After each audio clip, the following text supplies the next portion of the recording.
Reppin' Philly ain't a choice. It's a way of life. PhillyGoat.com is your one-stop shop for Philly pride. Use the promo code Jim Montgomery for 10% off. Look fresh, stay Philly, Philly Goat. Go Birds.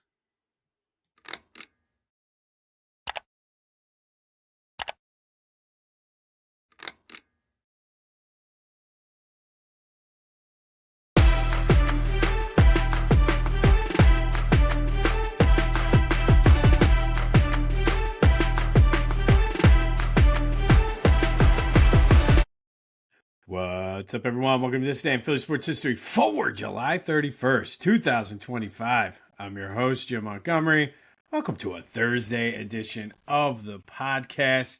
Hard to believe we're at the end of July already, but here we are, going to be a steamy, stormy day, giving way to a beautiful weekend, and it's going to be a beautiful weekend at Citizens Bank Park. Dave Dombrowski did it, got the hard-throwing, flame-throwing closer we've all been clamoring for.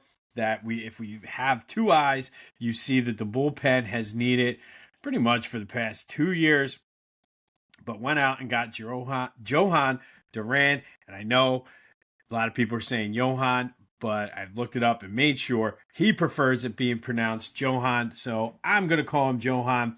But Jhohan Duran for Mick, Abel, and Eduardo, Tait. Now, this is huge for the Phillies. This dude throws 105.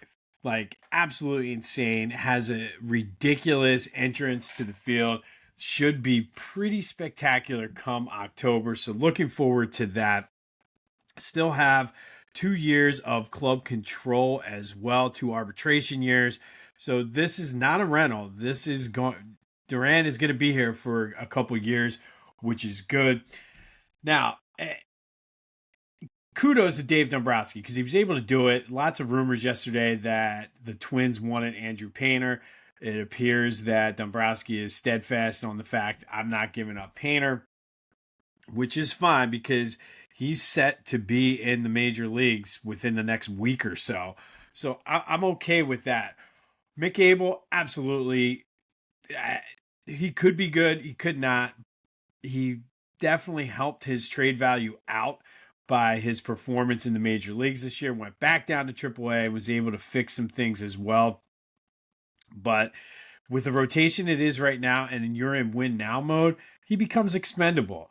What I do have an issue with is all of these people out there who, some of these same people, I won't mention names, but I'm close to a couple of them, know one of these guys very well, and I just don't get his mindset on here.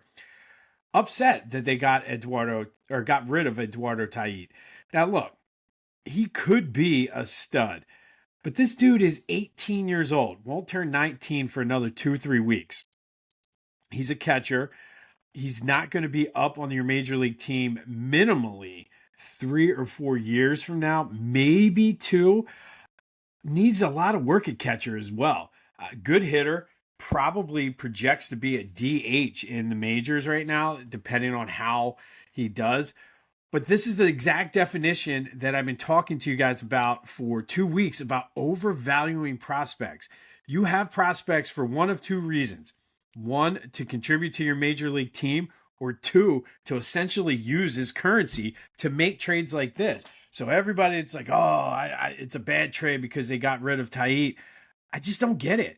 And these are the same people that if Dave Dombrowski didn't make the move, who'd be bitching that, why didn't Dave Dombrowski make a move? Listen, we get too attached in Philly, and I guarantee that most of these people, the specific person I'm talking about, I know follows Phillies minor league baseball, so I'm not including him in here. But a lot of these people probably have never seen Tait play before, and you're like, we shouldn't have gotten rid of him. Listen, that is exactly why you get rid, or you have the prospects. Great trade. We all knew Mick Abel was a trade piece. I still say, going back, you can watch the tape, that a lot of when they brought him up, I thought it was more of a showcase so he could be traded later in the season. It turned out that way. But for everybody who is like, Tait, that's going to hurt. Maybe it does. That's going to be 5 years, 6 years from now. And who knows? Because we've seen it. I've given you numerous names over the past couple weeks of prospects that we overvalued that never turned out and panned out to be anything. So all of the people out there saying, oh, I don't want to get rid of Tait. Guess what? You got the best available closer on the market right now. This dude, all of a sudden, the bullpen is that much better because it sets everybody up. You don't have guys like Max Lazar coming in the 7th or 8th inning now. You're able to set it up with Strom, Kerkering. You got Robertson coming probably within the next week as well. So guys like Lazar can be what they are and kind of the mop-up guys, or if your starter gets into trouble, don't forget Luzardo likely is going to end up going into the bullpen when Nola and Painter come up anyway. So all of a sudden, this bullpen isn't looking too bad. And if it takes giving up an 18-year-old catching prospect who's 3 to 4 years away from the major leagues, okay, sign me up 10 times out of 10. So, Dave, you totally redeemed yourself so far, but I still want to see another move. I still think there's another move for a bat coming. As of this morning, as I was looking at some things, it seems as though the Mets and the Phillies are in a bidding war for some of these players. Whether it's Quam from Cleveland or Luis Robert from Chicago. One of those two guys, I have a feeling, is going to end up in Philly. And again, I'm all for it. Go all in, Dave. And so far, you raise the stakes now. So good job. And again, for everybody out there who's like, oh, but we got rid of Eduardo Tait. Stop it. Just stop. You sound like a clown. You sound like you're just trying to get people to click on your site. It's ridiculous. Yes. Was he one of the top prospects in the Phillies system? Absolutely. But you got to pay to get the guys you need. And I did see some people claiming that, oh, well, if Dave Dombrowski had done better in the offseason, sure, he missed on Romano. He missed on Joe Ross. Although Joe Ross wasn't that bad. He's injured right now, but wasn't as bad of a miss as Jordan Romano is. But let's not forget part of the big reason the bullpen is in the shape it's in right now is because doofus Jose Alvarado didn't do whatever he had to do to make sure what supplement he was taking was legal. So let's not blame this 100%. And I'm mad that I'm sticking up for Dave Dombrowski right now because other than this move, his trade deadlines have been questionable at best. But a lot of this falls on Alvarado. If Alvarado wasn't an idiot, we might not be in this position. Don't get me wrong. I'm happy we got Duran now for the next 2 years. But listen, yeah, you missed on Romano, who wasn't bad last year, but it is what it is. Sometimes that happens. I mean, Howie Roseman misses sometimes. But to put this fully on his offseason moves, come on, man. You're clearly trying to rage bait, clickbait, whatever you want to call it. And this is because a direct result of Alvarado being a moron. So, again, Phillies upgraded the bullpen. I still would like to see another bat, though. And you saw last night why they need a bullpen piece. Now, there was a 4-hour rain delay, so sitting around like that, expecting to play at, I guess, whatever. I don't know if I think Chicago's an hour ahead of or behind us. So either way, you're planning to play at 2. You don't get to play until 5 or 1 and play until 4, whatever it was. I mean, that you're sitting around. It was a long rain delay. However, you can't lose 2 out of 3 to the White Sox. Luckily, the Mutts didn't take advantage of it, and the Phillies are still only a half game back. But they're off today. Dave better be on the phone working it. Again, Dave, ball's back in your court. I'm passing it right back to you. What's the next move? But Jhohan Duran is coming to Philly, and that entrance is going to be the Citizens Bank Park, like everybody's talking about the Eagles wanting to build a new stadium and put a dome and everything. Citizens Bank Park might need to be rebuilt this October after how electric and how loud that place is going to be during the first time. And I'm going down to the game tomorrow night. I would love for them to have that. Like it might explode tomorrow. So this is a great move by the Phillies. Don't listen to anybody who says, "Oh, but we gave up Tait." Tait was 4 years away from coming up and even remotely even thinking about contributing to the major league team. So you did what you had to do. Mick Abel, kudos to him for, after a horrible year last year, coming back, working hard, showing what he can do in the major leagues, tearing up AAA and making him the big piece, so to speak, in this trade. So I'm looking forward to it. Detroit Tigers are in town tomorrow. It's alumni weekend. Looking forward to that. Jimmy Rollins and Ed Wade are getting inducted into the Phillies Wall of Fame. Always fun to see all the old players come back. But this is a great move, especially when Steve Cohen up in New York is trying to keep pace and do the exact same thing. So Dave, you better be on the phone. You better not have slept last night. Get the coffee on and let's make some moves today. All right, enough about the Phillies. No practice yesterday for the Eagles that I could see, which that's just kind of the way it goes. Practice 2 days in pads, take the day off. All good with that.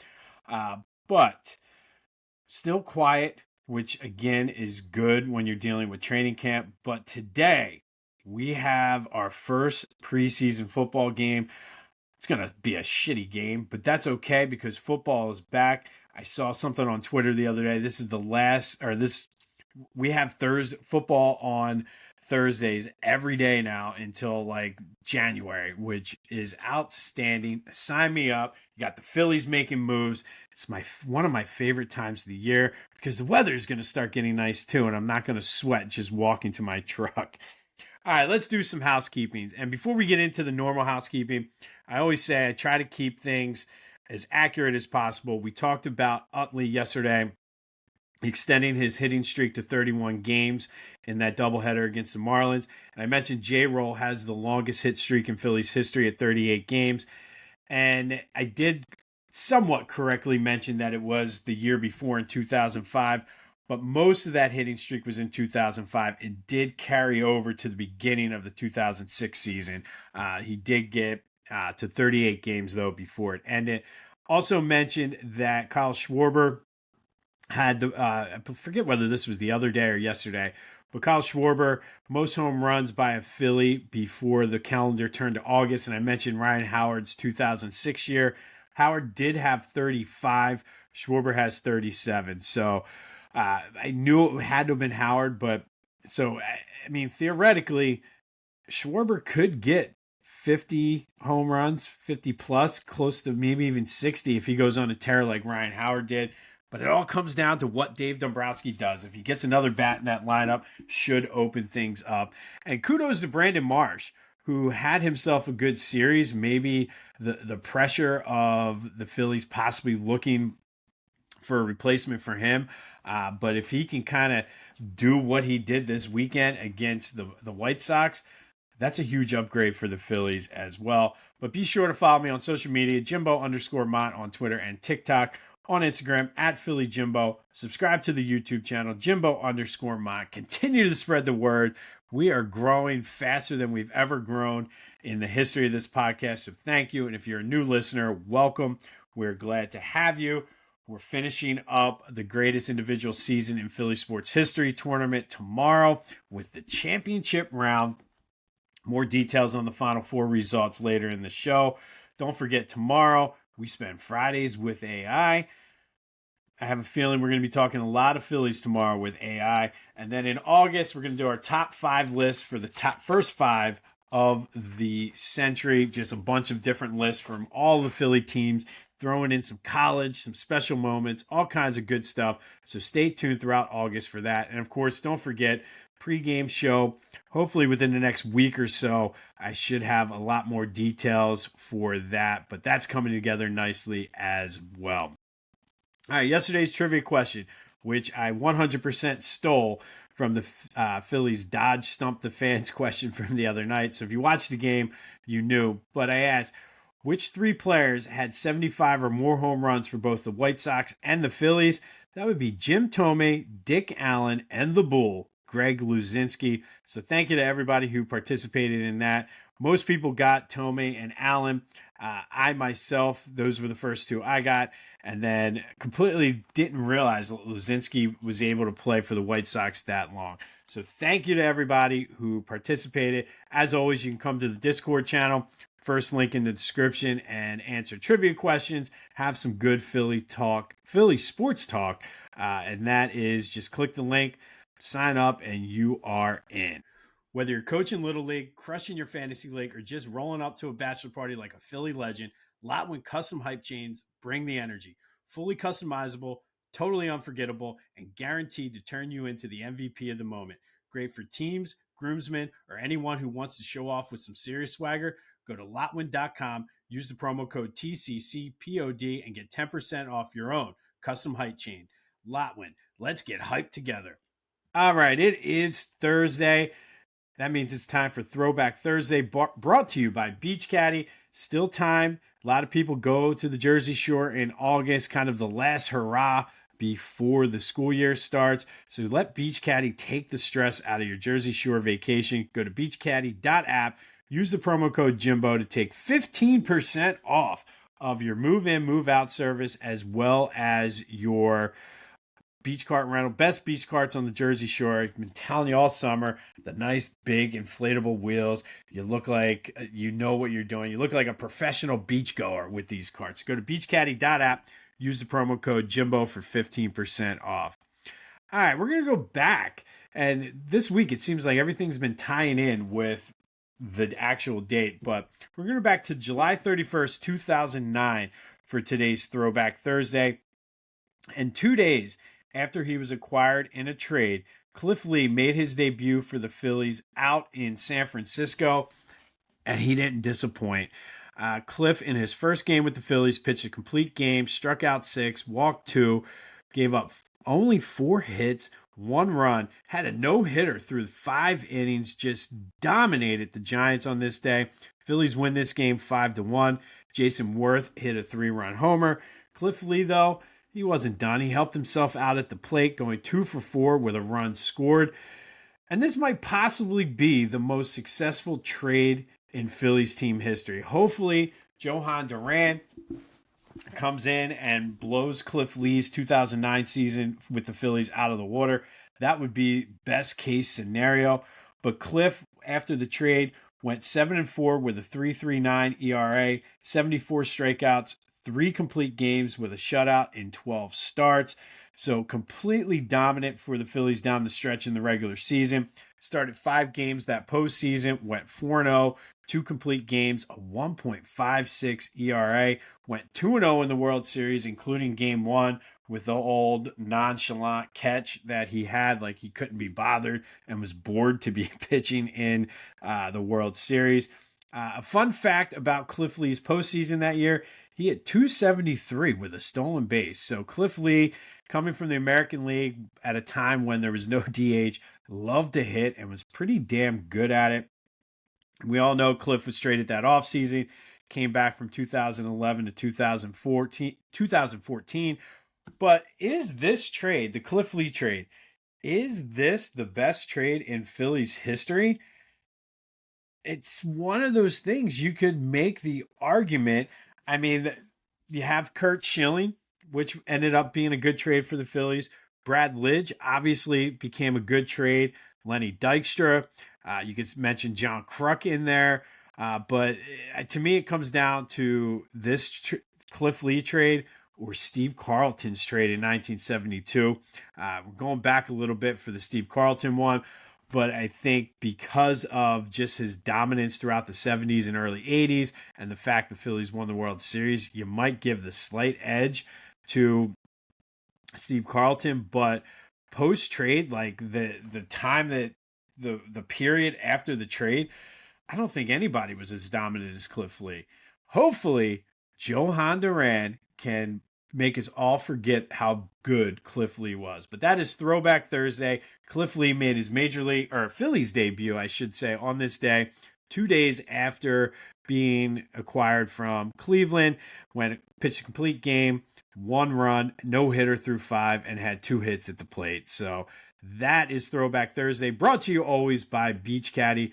Use the promo code Jimbo to take 15% off your move-in, move-out service, as well as your beach cart rentals.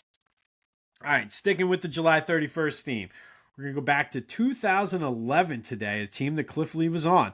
And Raul Ibanez had himself a day, almost single-handedly beat the Pirates. Phillies would have lost this game if it wasn't for Raul Ibanez. He put them on the board first with a solo shot in the second, tied the game with a 2-run shot in the 8th, and then walked it off for the Phillies in the 10th with a double. Went 3 for 5 on the day, 4 RBI as the Phillies beat the Pirates 6-5 that day. The Phillies opened up a 6-game lead on the Braves, and it was just that most wins in team history. They went on coast mode at that point en route to that disappointing first-round loss to the Cardinals. But again, what a great free agent signing Raul Ibanez was. And I remember everybody's like, oh, man, he's old, he's this, he's that. But he really was a contributor for that 09 through 11 run that the Phillies went on. And then some other milestones and transactions on this day in Phillies history. First, in 1987, Steve Bedrosian saved his 30th game, becoming the first Philly to reach the 30-save milestone. He ended up winning the Cy Young. Only had 10 more the rest of the season. It was a kind of not a good team for Steve Bedrosian, but first Philly to go over 30 saves in a season. 1994, the aforementioned Steve Carlton. Going to be talking a lot of lefty today, but Steve Carlton was inducted into the Baseball Hall of Fame on his first ballot. 2015, Pat Burrell was inducted into the Wall of Fame. Looking forward to seeing his teammate J-Roll get in tomorrow night. And then a lot of playoff and Philly fan favorites, playoff heroes and Philly fan favorites were traded away. This was a big day for sort of the end of that golden era as well. But Milt Thompson, Terry Mulholland, Shane Victorino, Hunter Pence, and Cole Hamels were all traded away from the Phillies on this day. Various years, but kind of signifying the end of the 93 team as well as the 07 to 2011 run as well. But that does lead us to today's trivia question. And on this day in 1982, Manny Trio committed an error, ending a streak of 89 straight games without an error, which was number 2 all-time for second baseman. Currently, he is number 6 on the all-time consecutive games list without an error for second baseman. But 3 of the top 5 have Phillies ties. Who are they? That is today's trivia question. So, of the top 5 consecutive games played at second base without an error, which 3 players with Philly ties are in the top 5? Some surprising names, a couple of these you might get right away. I guarantee the one that everybody's thinking of is not on the list. I'll give you that hint. All right, so hit me up on the Discord channel for that. Any of my social media, the Back to the Future voice and text line, 267-495-8531. Get anything Philly sports related off of your chest. Want to vent about the game. Want to vent about the people saying we should not have given up Eduardo Tait. It's all fair game, but you want to celebrate Jhohan Duran? That also is fair game. And then finally today, our greatest individual season in Philly sports history tournament. First Final Four matchup yesterday, it was a rout. Steve Carlton from 1972 won with 83% of the vote over Eric Lindros's 94-95 season. hard to argue that because Steve Carlton, like I said, that was one of the all-time great seasons in Major League Baseball history, let alone Phillies history. So Steve Carlton will be in the final tomorrow. Who will he face? Our second Final Four matchup, and this one, you thought yesterday's was a tough one. This is a doozy. We have the Eagles region champion and number one overall seed, Saquon Barkley from 2024. We all know what he did, taking on the number two seed, Wilt Chamberlain from 1961-62. Saquon, 2,000 yards, 15 total touchdowns, 125 rushing yards a game, Pro Bowler, All-Pro, Offensive Player of the Year, almost 500 more yards in the playoffs, 5 touchdowns, had 2 total 200-yard games, both against the Rams, one in the regular season, one in the playoffs. And we all know how that season ended with the Eagles parading down Broad Street with the Lombardi Trophy. Now, Wilt, who was the number 2 seed out of the Sixers in 1961-62, he played for the Warriors, though. He came out of the Sixers region, but played for the Warriors. One of the most dominating seasons in NBA history. 50 points per game, 25.7 rebounds per game, averaged an astounding, I should say, 48 and a half minutes. So lots of overtime games for the Warriors that year. Led the league in free throw attempts and makes, field goal attempts and makes, was an all-star, all-NBA. But despite 50 points per game, finished second in the MVP. Even though he scored 100 points in a game that season too, out in Hershey against the Knicks. And allegedly, and this is one of those things of legend, allegedly he was hungover for that game too and still managed to score 100 points. The Warriors, I should say, did not make it to the NBA championship that year. They lost to the Celtics in 7 games in the division final. So now it's your turn. Who plays Steve Carlton? Is it Saquon Barkley from last year? Is it Wilt Chamberlain from 61-62? This one's a tough one. Get your votes in any way you can. I think, from a domination standpoint, you got to go Wilt, but the Eagles won a Super Bowl. So this one's tough. I'm not sure which way I'm going with this, but get your vote in however you can. Saquon from last year, Wilt Chamberlain from 61-62 with the Warriors. Who is taking on Lefty for the title of greatest individual season in Philly sports history? Be sure to like, subscribe, comment, review.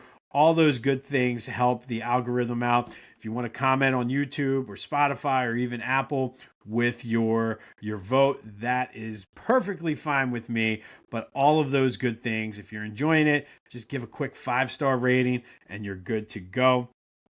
Don't forget, we are proud members of the Clashing Conferences Sports Fan Network. If you want to learn more about what that is and what they have to offer, go to clashingconferences.com and see how you can get involved today.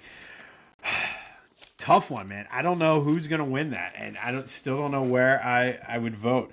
But on this day in 2011, Raul Ibanez almost single-handedly beat the Pirates as he went 3 for 5 with 4 RBI in the Phillies' 6-5 win over the Pirates in 10 innings, with Raul walking it off with a double in the bottom of the 10th. And then, of course, Cliff Lee made his debut for the Phillies on this day out in San Francisco, going all 9 innings, just a dominant performance, adding 2 hits and a run scored at the plate as well. Is Dave Dombrowski done? God, I hope not. I don't think he is. I think making this move for Duran kind of signifies that he's going all in. I know, again, I'm not downplaying the fact that Tait was one of the Phillies' top prospects. However, if this is what it takes, that's what it takes. So, Dave, kudos, but you're not done yet. As Doug Peterson said, you're not done yet. So let's see another move coming. You don't have to worry about a game today. Phillies are off. So let's get after it. All right, this has been This Day in Philly Sports History for July 31st, 2025. My name's Jim Montgomery. Don't forget to vote in the greatest individual season tournament, Saquon or Wilt. Who's moving on to face Steve Carlton? Be safe out there. It's supposed to be some pretty gnarly storms later today, so be safe. But go have yourselves a Thursday, and until next time, I'll see you when I see you.